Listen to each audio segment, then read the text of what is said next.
Yo, I didn't know they had music like this. So we're waiting for Reza. He's supposed to be here. If you guys are new to the Zen Lounge, basically for the past, I think, 4 weeks, what we've done is hopefully somebody's recording this. So if one of you guys in the audience could record this, I'm recording this on my Zoom as well. Push mute. So the first week we interviewed Stably. Basically, we had just been learning as much as we can about what's going on with Coreum mainnet launch.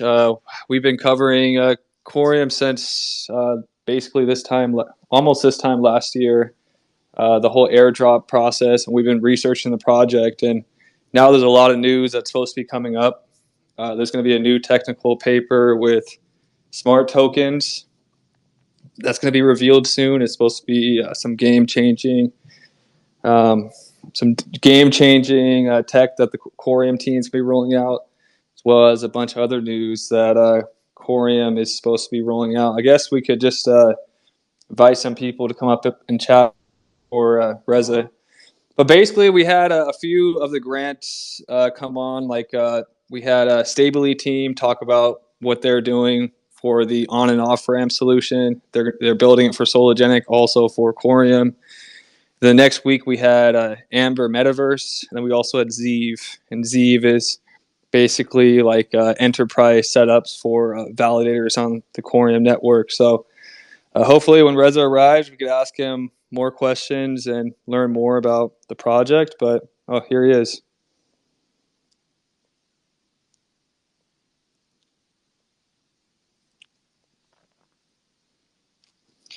Reza, welcome to the space today. We're really looking forward to having you on. Been covering your project since about this time last year and been really excited to be a part of this community. And I really like the way your team has constantly updated the community through this bear market, about all the things that you're developing. So in this space, I'm hoping to get a clear understanding of more about, Sologenic, Coreum, what's happening in the next few weeks. But welcome to the show. Thank you so much, Zen. Thanks for having me. So yeah, is there a certain direction or anything that specific you want to cover in this space? Or I have some questions written out for you if you want me to just go through some of the questions. Yeah. I think we can go through some of your questions, and then we'll decide the direction that way. Can we, can you first start off with a little bit of your background of how long have you been in the technology space? Yeah. So basically, in terms of technology, as far as I remember, I have always been a tech person. I got my first computer when I was about, I think, 8 years old, and since then everything has changed for me, really.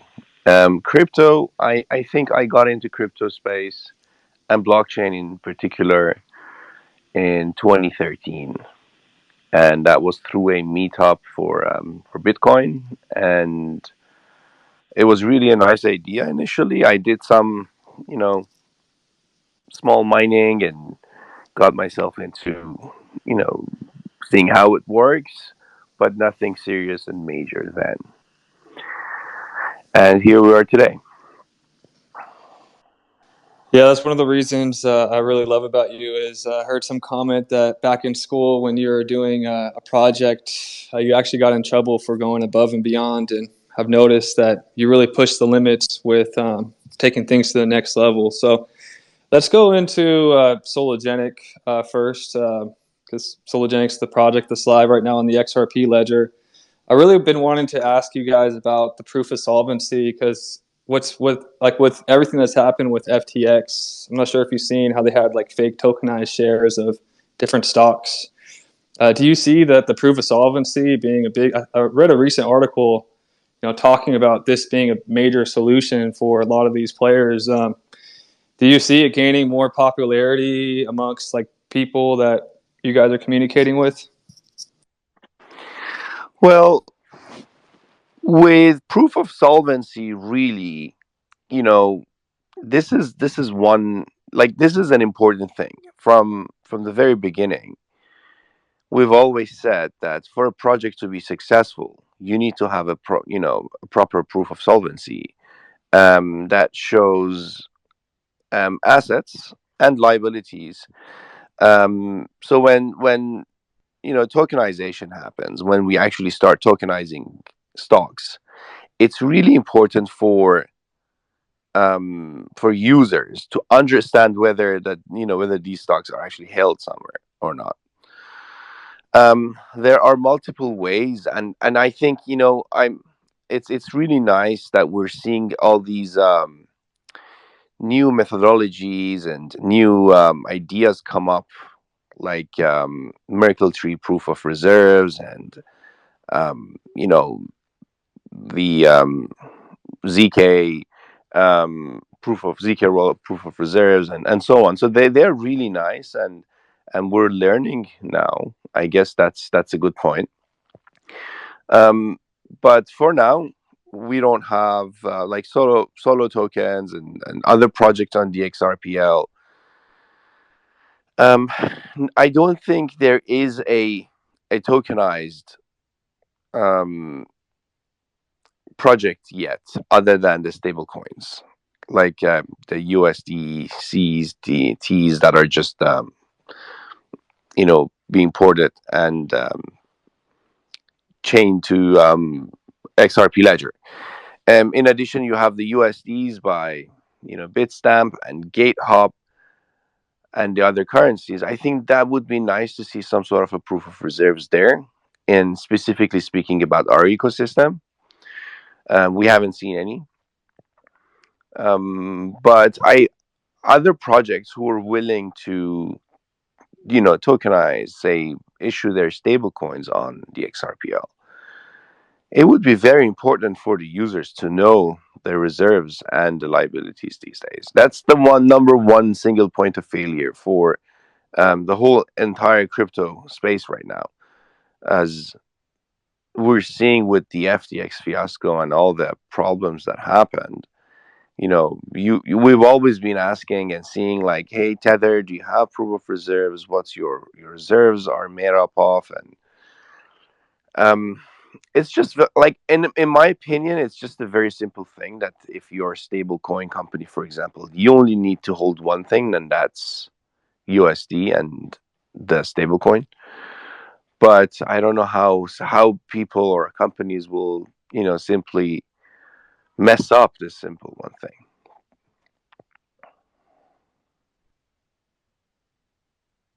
Yep. Right. So when this, I heard you guys have some big announcements as far as the tokenization system. Is like is the proof of solvency, like? Do you think that's like playing a role in helping you guys roll out the asset tokenization system?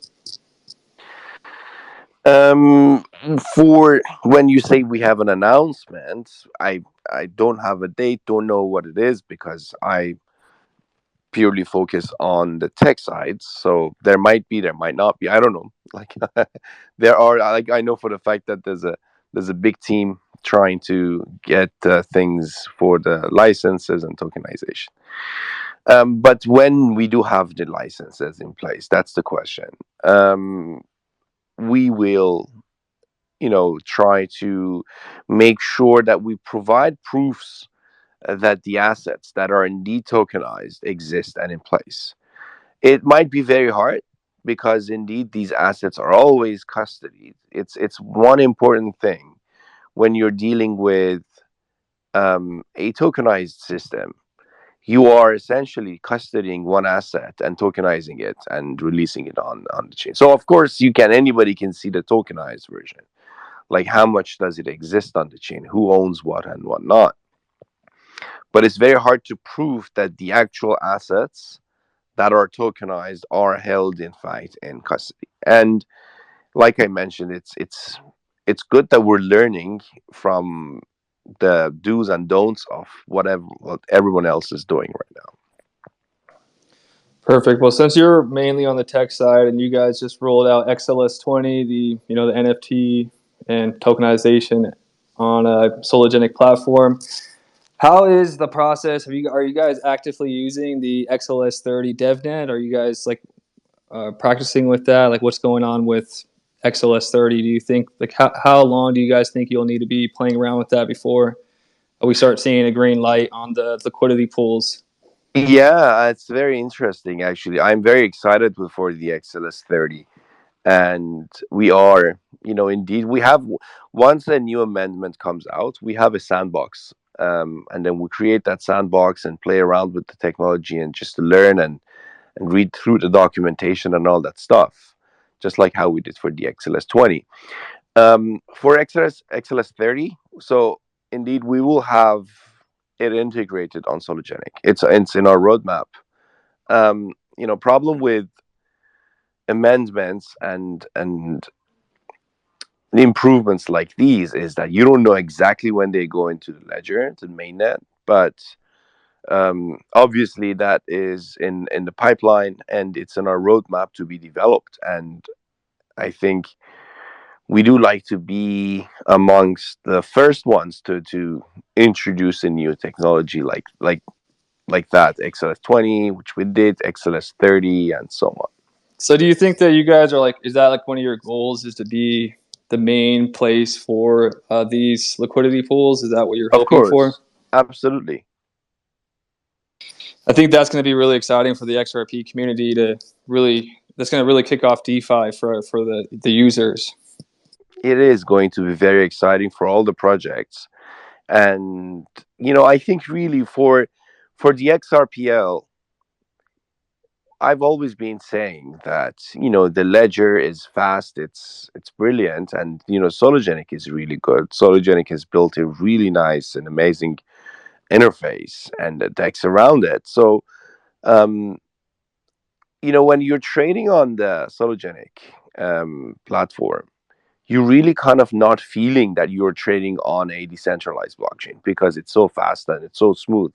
You have all these charting tools and different stuff there that it makes it easy, so you can avoid using centralized exchanges and self custody your assets because that technology exists. I mean, why would not anyone want to use it? And that why was some time ago. I think people thought that why is perhaps liquidity. So if you have enough liquidity on any exchange, whether it's centralized or decentralized, then you will obviously have a better market for it, and more people are attracted to trade on markets with better liquidities. And once that's live, then I think you will start seeing markets um, more like you. I think wrapped cryptocurrencies, wrapped Bitcoin, wrapped Ether, wrapped other stuff should flow into the XRPL ecosystem and be traded on DEX because it's well thought of. It's been there for many years and it's proven it's working, right? And with the introduction of the AMMs, automated market making, that is going to take it to a next level.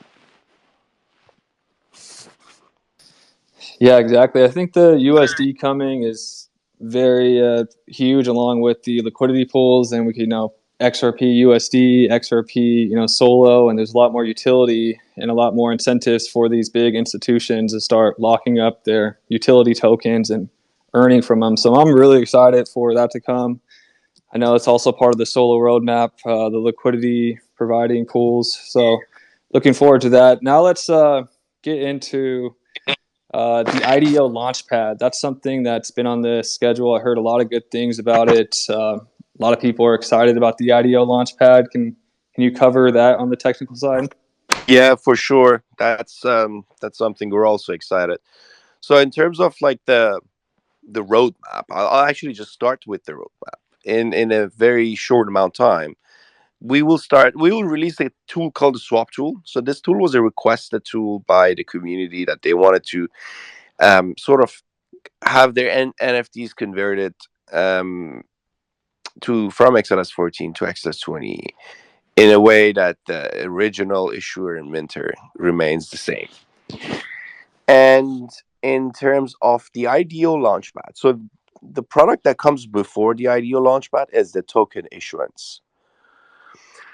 So, and that part is actually in our testing. So we are testing that right now, and once it's ready, we'll release it. I think maybe sometimes next week or the week after. But The rest of the additions go on top of token issuance. So token issuance is like a dashboard. You go to token issuance dashboard and you can issue your tokens on the XRPL. So you can issue as many different projects tokens as you want. So it's simple. Basically, you type in your project name, total supply, and a bunch of different stuff. Whether you want to black hole it, not black hole it, whether you want to do different, put transfer rates and transfer fees and things. And so once you issue your token, then tokens are issued and created and are transferred to your account. Then on that same dashboard, you can list it, right? List it on the exchange or the market index, which already exists right now. And then you can launch an IDO. With the IDO Launchpad, you basically are going to create a liquidity that other users can come and buy. It's very simple. It's fully on, it's fully decentralized. It's on the ledger, and nothing is centralized in that manner. And the idea is that the user will control everything, like the project. So we don't control anything. The only tool that we provide is like the tool that we provide to make sure that projects are doing legitimate stuff or not is the public community voting system. So you have that I doubt this project or I love this project. Then there's a scoring mechanism for every project that people can do. So I think it's more like I think our approach is kind of a little bit different. We're saying that technology there should, and it's a decentralized technology, should be used by anyone however they want to use it. So we don't know who's scam, who's not. So, and we don't try because we're not forensic experts, and we don't know if nobody knew FTX was scam. So we can't vet projects, obviously, and that's something that I think everybody who's doing the investing are in projects are adults and they can do their own research, and that's what Well, we the provide. same thing for NFTs too. There's so many NFTs like copies out there. You got to really do your due diligence in these decentralized Yeah, ecosystems. yeah, absolutely. So, And like, then good. let me go with the finish the ideal launchpad. So the ideal launchpad's there. Right after that, there will be an airdrop tool. So with the airdrop tool, you can announce different airdrops, and it's like a airdrop calendar, and so you can see which tokens you can farm, because there are many now that you can, like Coreum, and there's like all other projects. So I'm happy to see the XRP ledger is expanding. It's growing into its own um, ecosystem. So many projects, so many different things. The ledger is improving. You have the XLS 20, XLS 30, and then you have the addition of other stuff like hooks and things. And I think it's in the right track. And it makes me really sad to see that the whole space is kind of suffering because of the problems other people are creating. And in what we're seeing is that people who are building on the XRP ledger are really doing really a great job and hard work to build on the tech level. So um and we're going to continue supporting all the features of the XRP ledger. So whatever that is, XLS 50, XLS 100, whatever. So we will continue to support, and we will make sure that we are the first to release such features.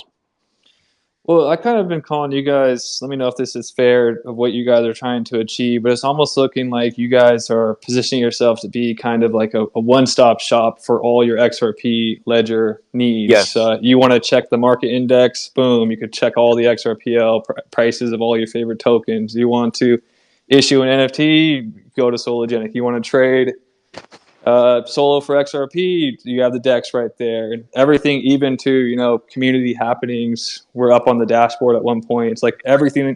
It's like an Amazon almost. And Yeah, I think the that's NFT exactly it. marketplace is actually you guys released the NFT marketplace. I do have one thing that I would mention.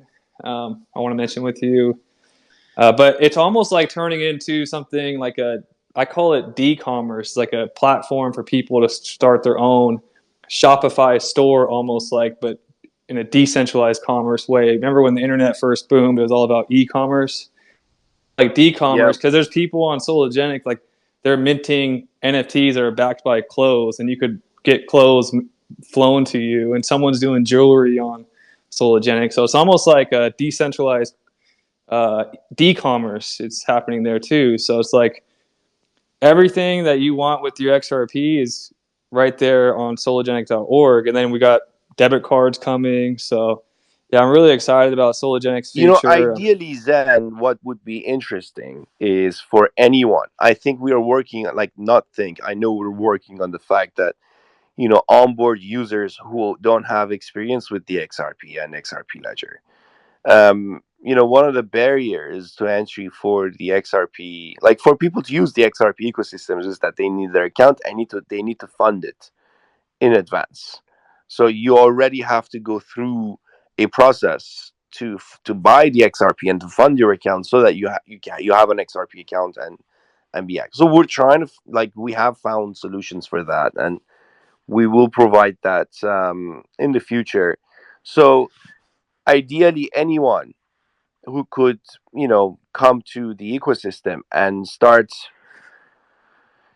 buying things and selling things and trading, and even without knowing what's the technology behind things, right? So you don't really need to know what the XRP ledger is if you want to buy, Bitcoin with USD.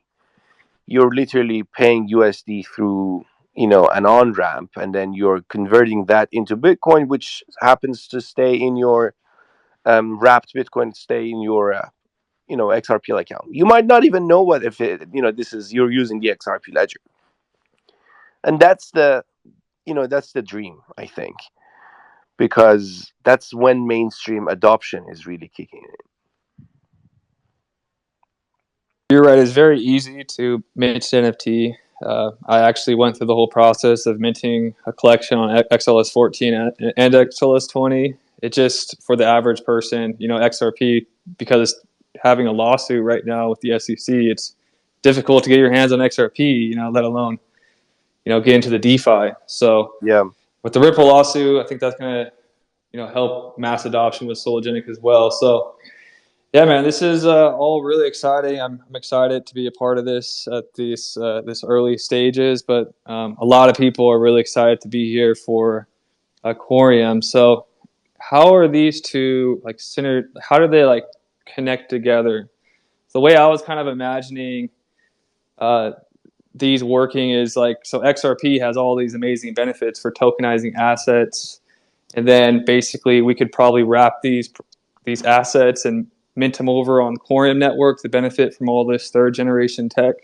Is that kind of how they work together? Can you, Yeah. can you Yeah. So basically, for tokenization, we've always said that the XRP ledger is amazing and it's really good for tokenizing sort of regulated assets. But you're really limited to what it provides you, which is good.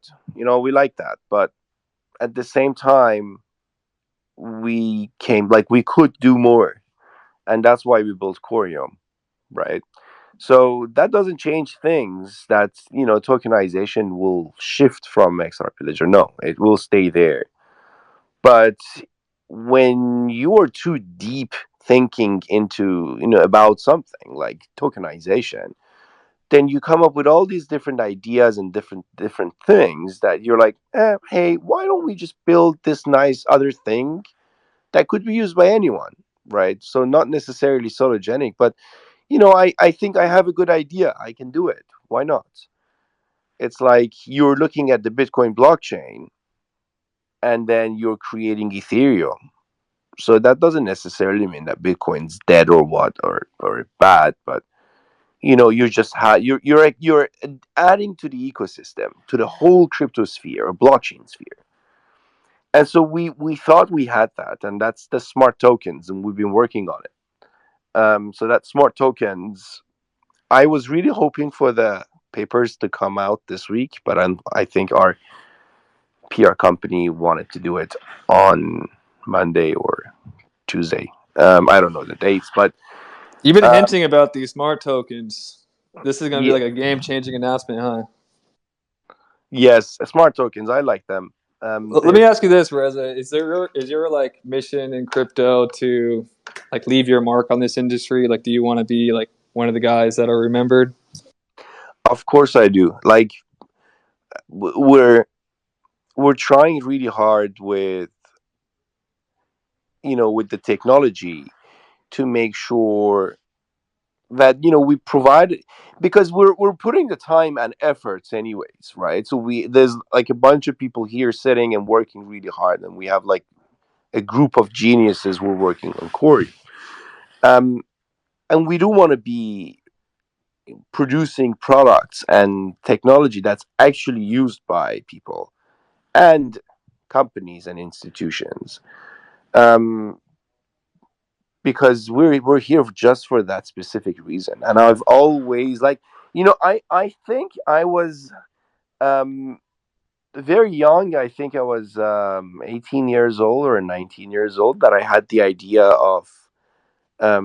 We had a group in college with friends, and we were talking about um, distribution. So it wasn't called decentralization then; it was called distribution. And I had this idea of how can we do distribution so that if one location, for example, goes down, data still is in other locations. And now I think about it, and that's called decentralization. So I've always had ideas to sort of disrupt the system. And now that I think I'm older, um, I am trying with real opportunity to put things there, and to see if I can do it. And there are a lot of people along with me, so I'm happy. Yeah, I really get that sense from you, so I can feel your passion. Your tech reflects that. So let's get into Coreum. You have a famous in the white paper. You guys, I've been noticing a lot of people adopting Cosm Wasm. But for people that haven't been paying attention, why do you believe that Wasm is going to be more scalable than the EVM? Um, so when we wanted to build Coreum, we wanted to focus on the logic. So nowadays you don't have to build everything from scratch. Obviously you can, but that's risky and that requires a lot of time and efforts to rebuild things that are already there. And so when I say we want to focus on things like smart tokens, where we can find a suitable technology that will pretty much take care of most of the required consensus stuff and the decentralization stuff, and one of the best out there is Cosmos SDK and Tendermint. So Tendermint basically takes care of the consensus. Cosmos SDK is a modular system that allows you to onload and offload different modules to be used for different things, which is really nice. When maybe when you go too into the code, it might become difficult, but it's at the end of the day, it's a nice piece of technology, and it allows you to extend on it, so you don't have to use what's there. So you can. It's like you're getting a framework and you're building on that framework. Um, So in terms of smart contracts, EVM is good. I like EVM because EVMs is specifically designed, but it's 2014ish, so it's no longer suitable. It is good. It was a good proof of concept, and I don't think like people have expected EVM to stay for such a long time. And it needs improvements. It lacks a lot of different if you read papers around it, you'll find the problems with EVM. Whereas on the other hand, WebAssembly is a technology that is basically backed by many, many, many different institutions, um, and is used on many different platforms. So the idea of having any code compiled into, Cosmos through WASM is really good. And not only that, I think in terms of performance, Cosmos and WASM in general is much better than EVM. Of course, with Cosmos, you need to like write smart contracts, and we are mainly doing it through Rust programming language. So anyone can do it. It basically with say JavaScript or any other piece of code, but you do need want to make sure that your code is actually suitable for Cosmos, man. So that's why we're using Rust. Have you had any conversations with Sunny from the Osmosis team? He's adopting Cosm Wasm, and he's building like a NATO of like using Cosm Wasm for mesh security. I was wondering if you guys had any conversation with him. I think that would be a great collaboration, you guys and Osmosis. Yeah, we I think our team are speaking with Osmosis team, and we do want to learn from say like these projects that are already out there. Osmosis is good, and you have other projects that are on the kind of IBC. If you go to minscan.com, it has a really nice interface to follow the projects and to see the flow of different assets on Cosmos SDK. Now, another thing I wanted to talk to you about, because getting deeper into this, I've noticed that you've had a relationship with Ripple and a lot of the XRPL developers way back for years now. And Ripple has funded a lot of IBC-based projects, including Agoric, JavaScript-based smart contracts and IBC. I assume that Ripple's pretty excited about this project, especially because XRP Ledger is going to be one of the first chains able to use and benefit from this tech. Are they pretty giving you guys good feedback on the project? Like, what's the sentiment between you guys and Ripple right now? Well, that's a good question, but we're trying. Like, we are keeping two. Like, we have two different projects. So it's not like that Coreum is owned by Sologenic. No, it's a completely different project, and that's the narrative when speaking talking. It's not like that. They're attached together. There are two different things. Sologenic is Sologenic, and it has its own team, its own resources, its own like a lot of different things, and Coreum is Coreum. It has its own developers. Nothing is shared between Sologenic and Coreum in terms of development resources because we don't want to sacrifice one project for another, of course. And it's just that some of the management, like us, are guiding the two projects, and that's where the two kind of get together. Maybe myself and the other founding members, and um, but also ideas derived from, of course, Sologenic. So, and when talking about Sologenic with anyone, we always make sure that everybody who we work with understands that Coreum and Sologenic are completely separate projects, and their dependence does not their existence does not depend on one another. So um, yeah, I mean, we've had discussions with Ripple about Coreum, but um, we don't really try too hard to to get Coreum on the way of our discussions with Ripple, because our discussions with Ripple are purely for Sologenic and the success of that project. Right.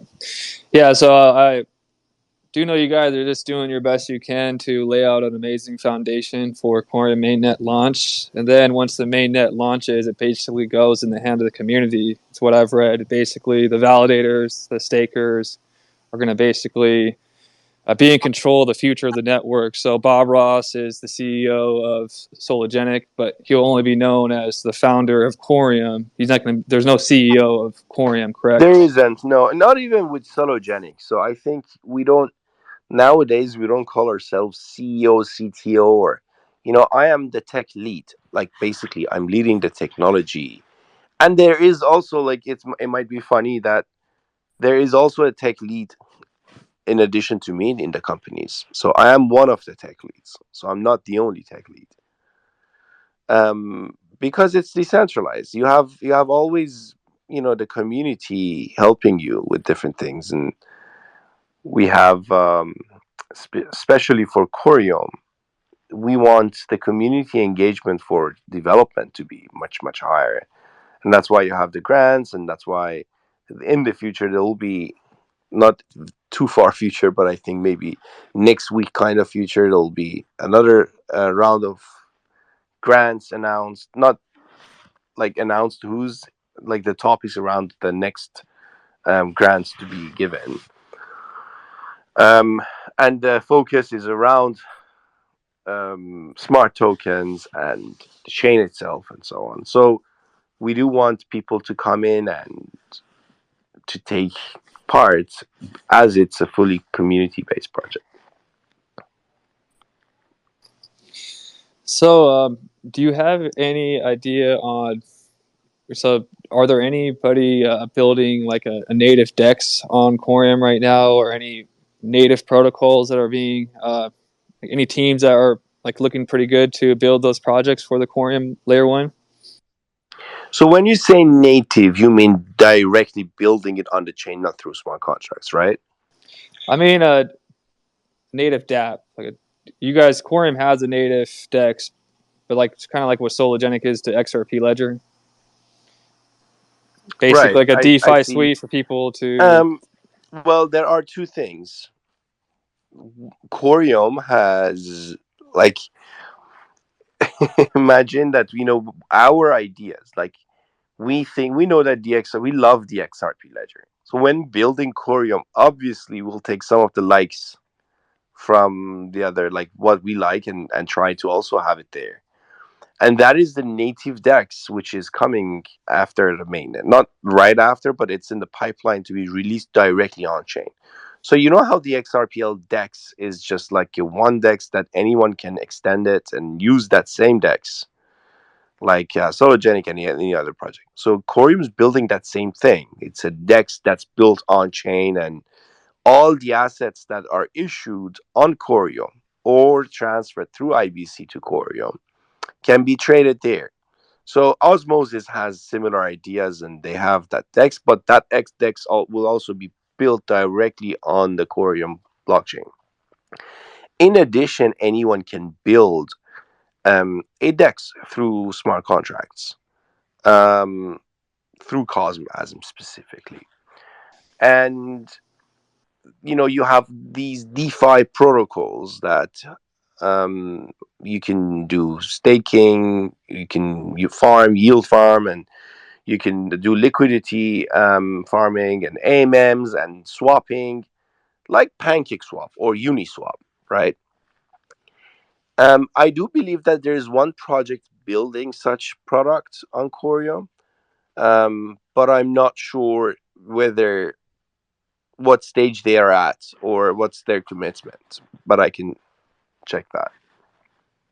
I guess ultimately, I guess what I was trying to say is, what would you ultimately hope to see built on Corium? You mentioned in a previous Twitter space that most all the chains have the typical, the DEX, like everything you just named.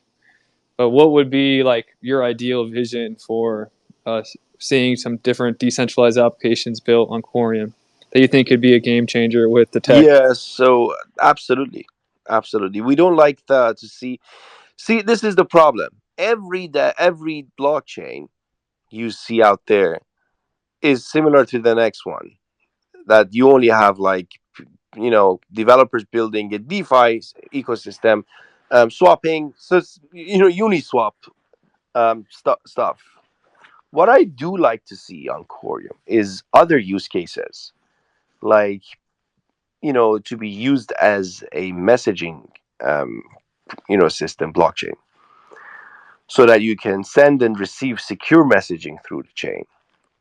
And that, if you can develop that through smart, like that, you can do that from through smart tokens. That's something that you'll know soon. But you can extend a smart token with a smart contract and attach different functionalities to the smart token. And the ISO, for example, 222 is going to be through smart tokens. So institutions basically can use the Coreum blockchain and um, communicate with one another.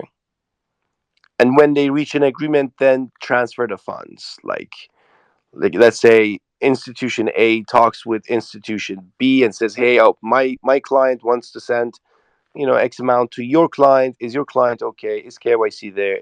Are you ready to receive this?" And it says, "Yes, I'm ready. All right, I'll send it." And then so that transaction takes place. In traditional blockchains, So, you so, only have. so this will be great for like like overseas manufacturing deals and like with big banks. Yeah, yeah, absolutely. You have, and you have a whole world of opportunities for traditional businesses, LCs and um, trades and factories and whatever, using the blockchain. So if they enter the blockchain, then you'll see that, okay, so everything's changing. Like imagine if two parties trading whatever, like commodities, um, could rely on these messaging systems on the blockchain, and that's a game changer, I think. So are the So I think we smart have to go with one step back and see ourselves and say, okay, so a blockchain is not just about a crypto. It's not about buying and selling, buying low, selling high, or farming or staking. It's not only that. It's there to be used. It's you know an operating system is not there for you just to have Microsoft Paint. You can have a lot of different other applications there, and eventually there will be more OSs like Apple and Linux and Unix and other. So and that should be the same way. So it's not like people who should only look at the blockchain for gains. If in the future, and I think that will happen, because the need for a trustless system is there, regardless FTX goes down or Binance goes down or whatever. That need is there, and nothing can change it. And I think it might be good for the ecosystem. When centralized parties fail, when people go back and say, "Hey, this is good. Yes, we are doomed. Everybody, like a lot of people, lost money and things, but."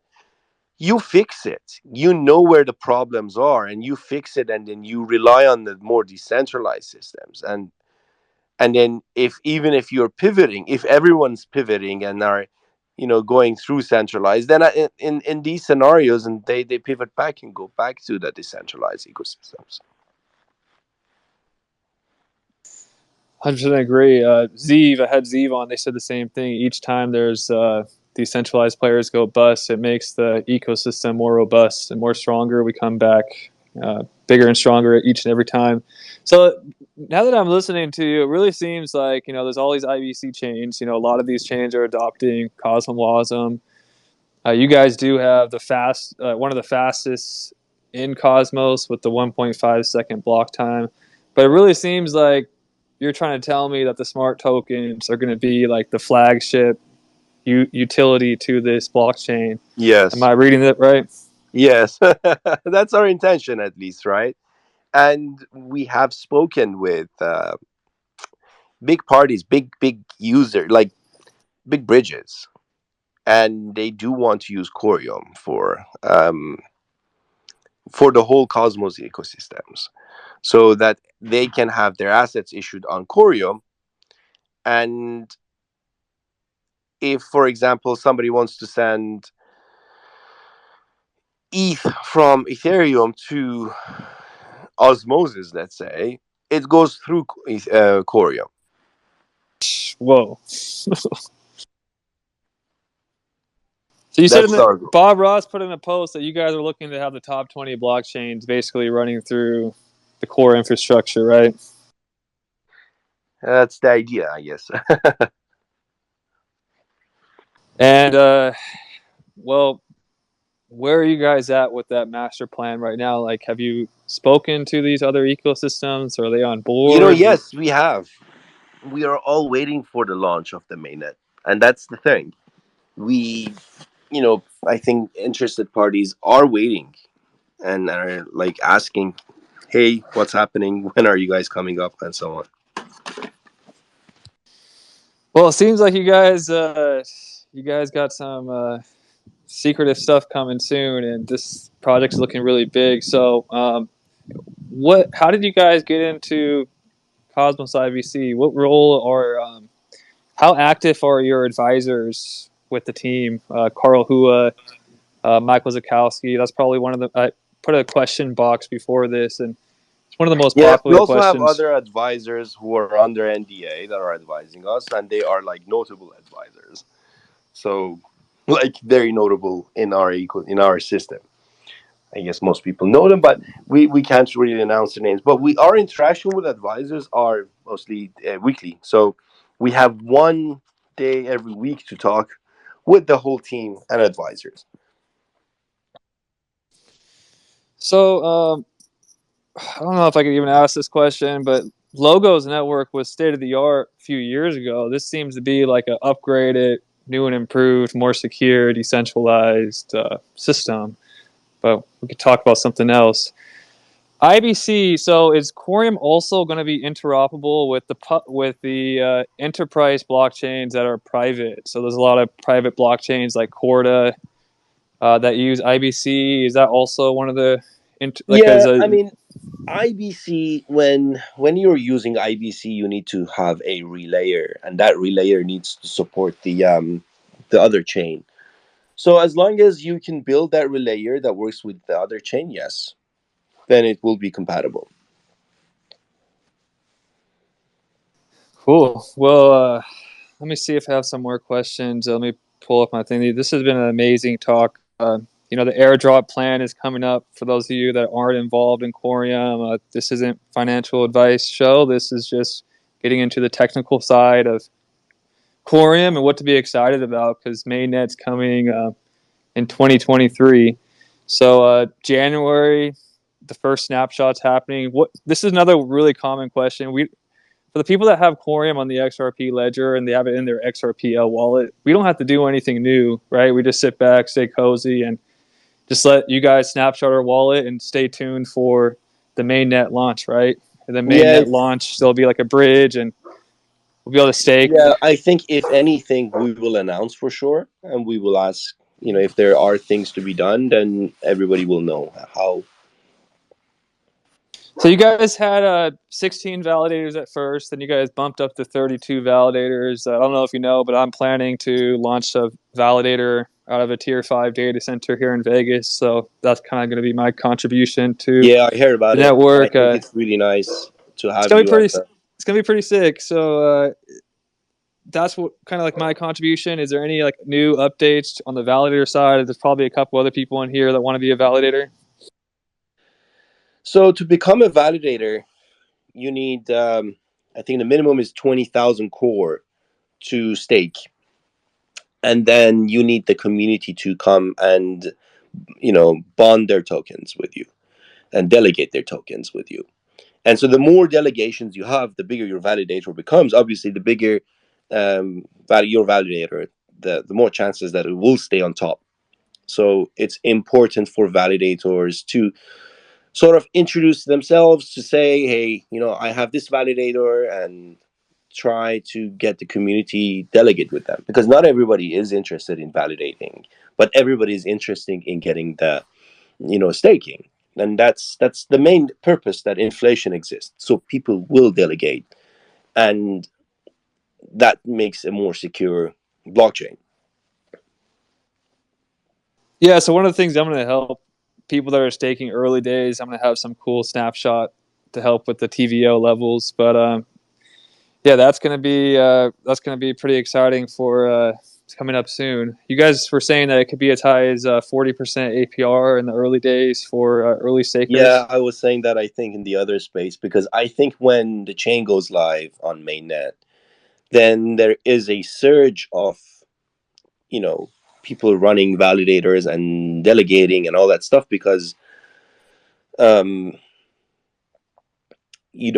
by the time that everybody is there and staked and ready, I think might take a little bit. So in that little bit of time, there's a good window and chance of opportunity for validators.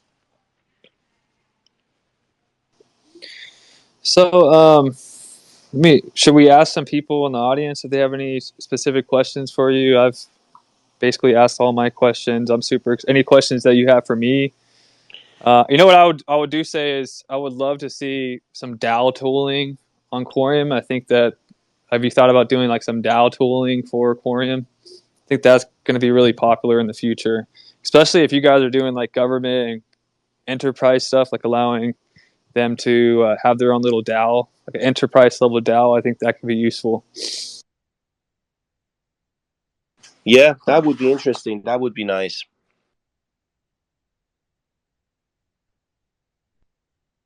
Do you want to take some questions, Reza, or we basically covered almost everything? Anything that I missed?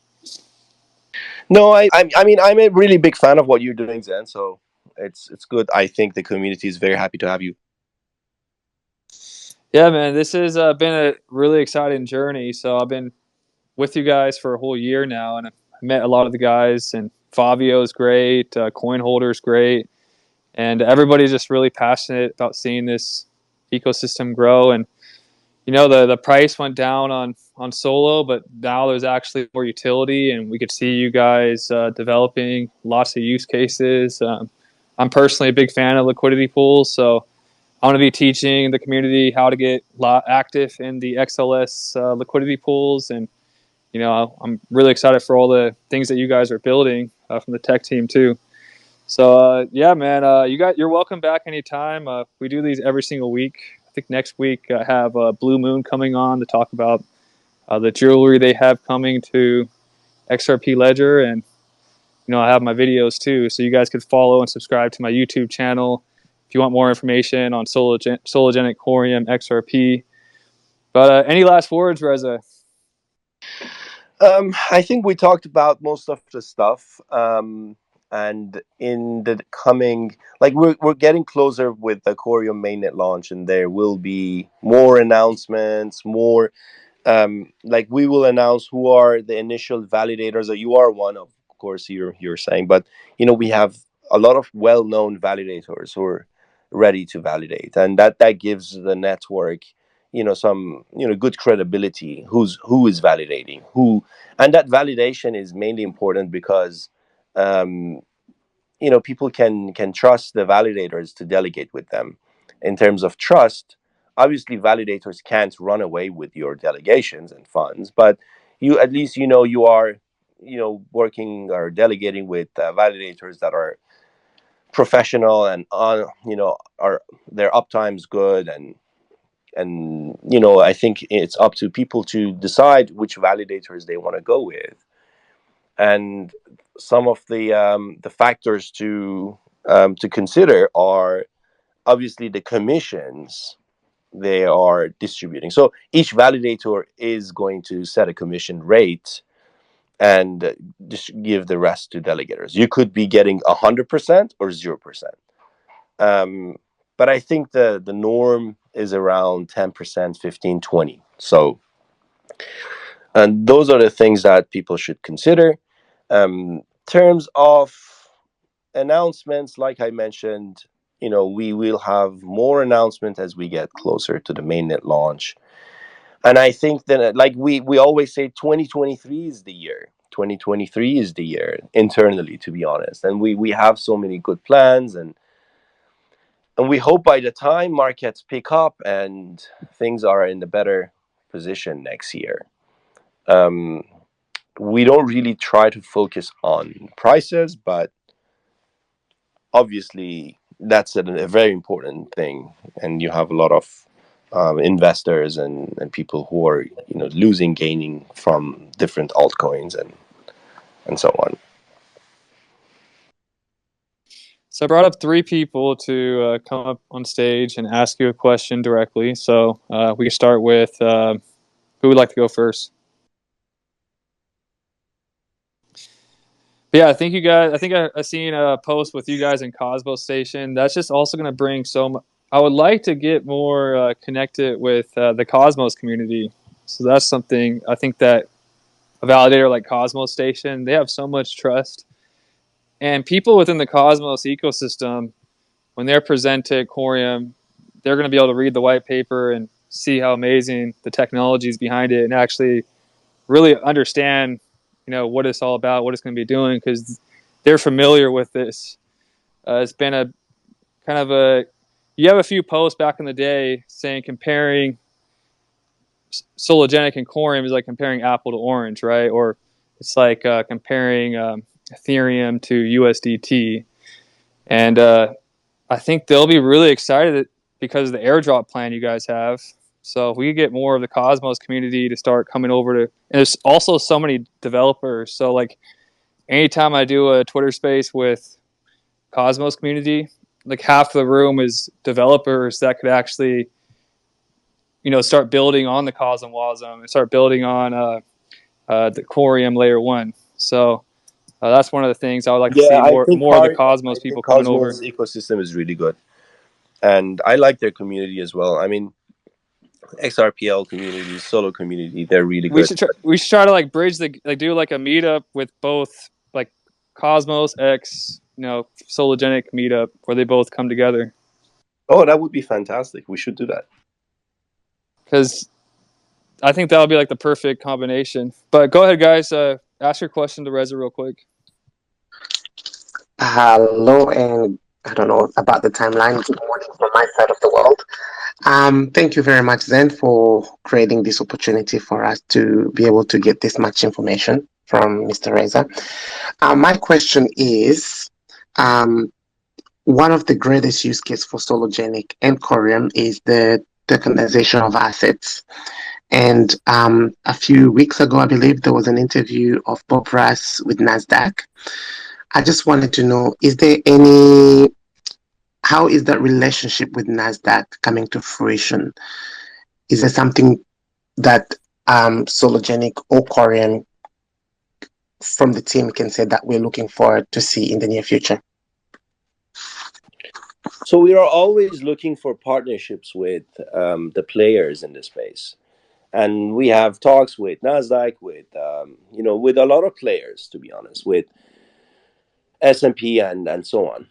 And I think for us, the biggest piece of the puzzle here is indeed the license, and that we are putting great efforts towards that. And I don't know, like we will always say that yes, we're working on it, it's important for us to have it, but once that's in place, then you'll see loads of different partnerships lining up with Sologenic, because we have been speaking with them, and the only thing is like, hey, yes, we want to do it, but we want to do it the proper way.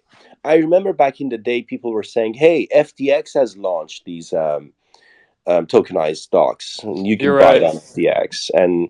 And we're like, yes, but they don't have the proper licenses. And one of like they use the license roofing um, with this company called Digital Assets AG. And it Mhm. turned out, when I was looking at their bankruptcy papers and like the information that are out there, it was indeed one of the companies that belonged to them. So I don't know how they've done it, but they didn't have the proper licenses, and nobody went after them in there and saying, "Hey, how are you guys selling these tokenized assets? Are they actually tokenized? Where are those assets, anyways?" And I'm interested to understand that if they're there, like people have those assets in their wallets, but do the real assets exist somewhere? We don't know that, and we want to do it. We want to do it the proper way. We want to make sure that it's not something we build and spin up and in the next month, and we're like, oh, sorry guys, we have to shut down because of this and that.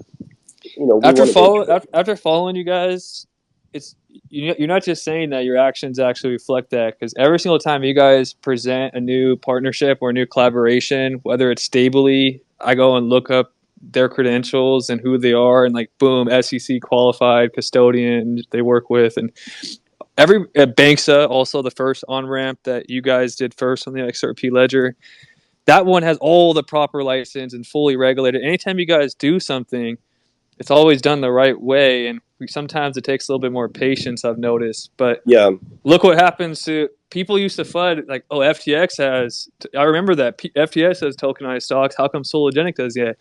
I always used to say like they're being patient. They're doing regulated DeFi. They're doing it the right way. Now we kind of see like the circles turn now.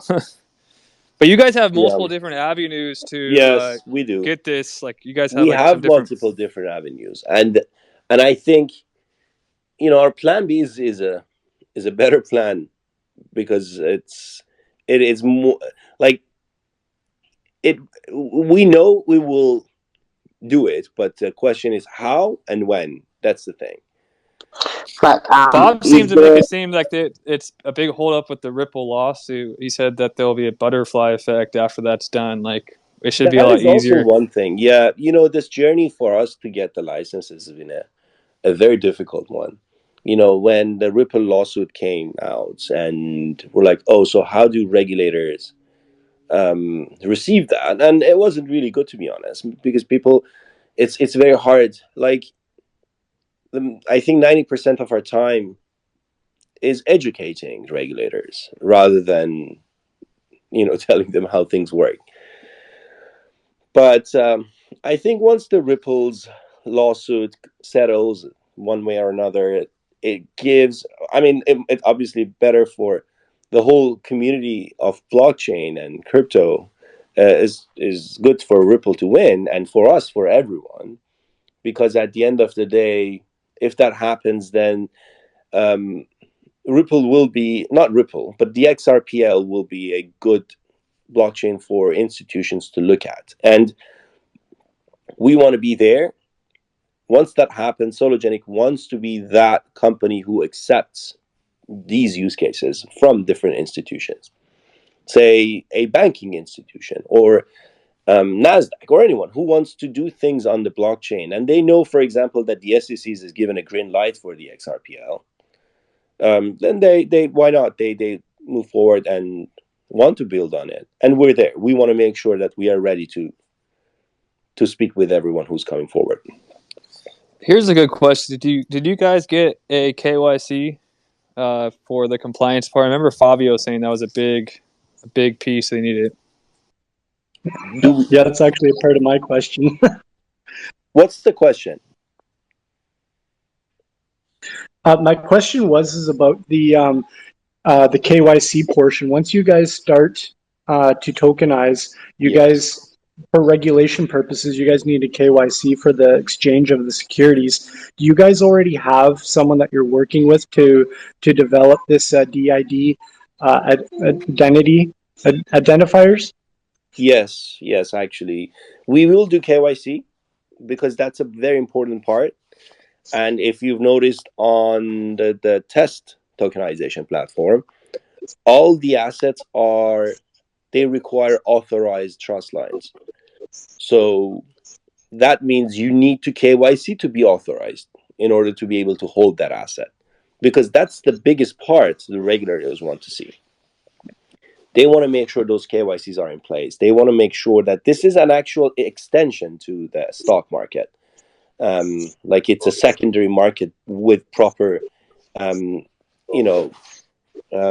proper KYC, with proper management, and so on.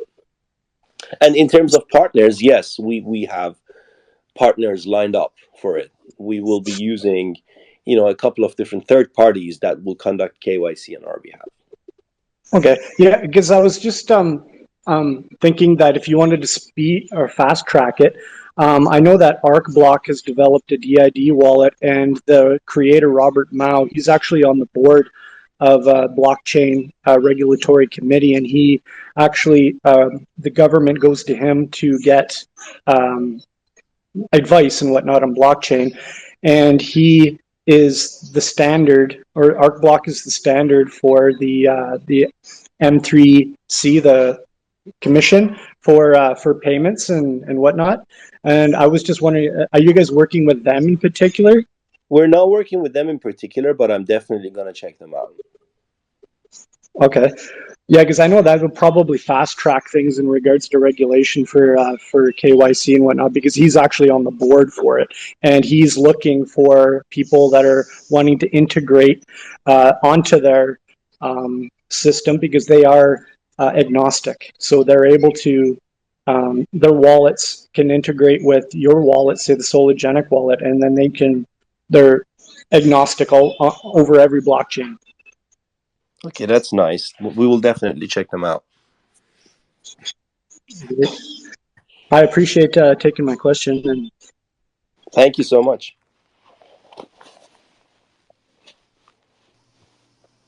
Okay, maybe 2 more questions and. Yeah, so I've just got a quick question. Yep. So in regards to the 40% APY that you said, would there be like a set limit on how much Coreum there is per annum for stakers, or is it? I just kind of want some clarity on that. So we don't know the exact numbers, obviously, for that. It's just the protocol, right? The protocol will adjust itself with inflation and everything to make sure that the proper TVL is in place. And, inflation goes up if the TVL is not there. Inflation goes down if the TVL, the 67% TVL is there. And in terms of the 40%, it's just a guess for me, honestly. I think it's more of a calculated guess, but the opportunity would be good for people initially. And I don't think that window is going to last long. But the API is going to be good in the very beginning until the network reaches its proper state. Reza, you guys gonna host a hackathon or any special events coming up? Yeah, I think we like special events. We have the very, very special event. That's the Coreum launch event. That there is going to be an event. And that event, I think, will be held in the US, California. I think you might be able to come then, because I think you are there, right? You're in Las Vegas, or? Yeah, I heard about the mainnet launch party. I was planning on coming. It's just a quick drive. I'm in Las Vegas. That's right next door. But are you guys still going to be hosting like a hackathon for the developers? Yes. And so hackathons, I've always been like we wanted to participate with different hackathons, but I think hackathons should be there once the proper technology is deployed, at least to the testnet. Right now we're on DevNet. So once testnet's there, then it makes sense to run hackathons. Because what I want to see is proper projects building on the chain. With hackathons, you see a 1 or 2 day projects. They might not really bring a lot of value, but we will eventually do them. Nice. So you guys are more interested in, well, I guess it's going to be a layer 1 and people could just come in and build whatever they want on the tech, right? Yeah. But ultimately, you guys are hoping to find some really solid teams that will, let's say, some of the Coreum devs, after they built the foundation, do you think any of them will build a dApp on the Coreum network, or? The devs that are basically working on the chain are going to continue working on it. So it's not like that we build it and then leave it, and they have to find other things. That's what I wanted to hear. Yeah, because I trust that team, and I want to make sure that they're gonna keep building after the mainnet goes live. So that's important to hear. Yeah, and I think we have a great team. our team is really, really good, and they are experts at what they're doing. Hey, when I go on Sologenic and I click to get my profile verified, within like 5 minutes, one of your guys is emailing me saying I'm approved so quick, and I was so impressed with the support. That's also one of the things that Sologenic is awesome about. Like a lot of these other decks is like Uniswap, there is zero support. At least there's a little bit of support with you guys.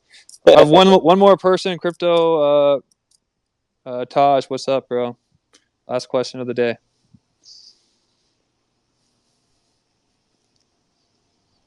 Or not, he's gone. Well, I think you brought a lot more clarity to everything, and you answered all of our questions. This was great. So basically, stay tuned for the announcement with the smart tokens next week. That's going to be the game-changing announcement. And, stay tuned. I'm assuming you guys are going to have some marketing for the airdrop plan, yeah, or no? Yeah. We will have some, information released next week, I think. Can I ask you about your new team that's handling public relations? Last question. You want to know the name? I just wanted to ask you about it, just in general. Well, I think okay? they are very like the professionals. They are Yeah. really good at what So- they're doing, and they work with some of, I think they work with top 10 layer ones. Yeah. So from one of the Ethereum to things Ripple and so on. I know you guys work your butt off, and I've been a big supporter of your ecosystem. But just from my perspective, some people I've noticed like that was one of the critiques that we had this year was like the way that we had delivered announcements. And then I found out through Fabio that you guys teamed up with Washmans to handle the marketing and the way that you're going to be announcing things. So that should definitely like take things to the next level, don't you think? It will. They are super professional and good, and like I mentioned, they work with other companies like Ripple. So I think we're in good hands. Yeah, they work with Ripple. They also I've seen work with PolySign, like some of the best players. So yeah, I feel really excited to be in this project and excited to see you guys continue to build and being so open and transparent. Fabio's came on, you've came on. I think Bob Ross is also doing a Space Lounge podcast coming up, so he's going to be talking to the people. And he had a post saying there's going to be a bunch of announcements about key partnerships, tokenization announcements, and a bunch. So I'm excited for that. But everybody, thank you for participating in this space call. We have them every single week, so we'll have another one next week. It'll be a little bit different format. And come with your questions and learn more about DeFi on XRPL and Coreum third generation tech. That's all I got for you guys. Everybody, that's all. Peace. Thank you so much, Zen. Thanks for hosting.